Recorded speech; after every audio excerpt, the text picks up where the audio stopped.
If you're watching this video, you just got an alert on this strategy. So here's a quick breakdown on the strategy to help you make a decision on whether you want to get in or not. First of all, let's verify we're in the right place. So this alert and this strategy should be for the RDN BTC chart on the 1 hour time frame. If you're in the right place, then let's see how this strategy has performed. So this strategy has had a net profit of 1,539%. So this is one of the better strategies that I enjoy using.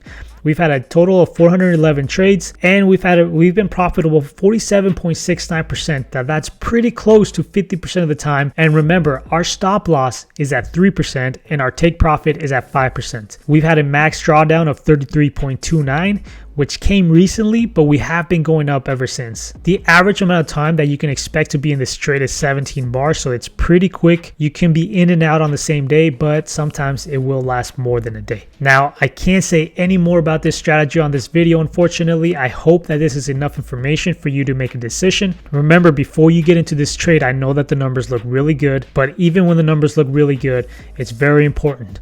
Don't rush. Don't let your emotions decide for you what you're going to do. And there will always be another signal coming just around the corner.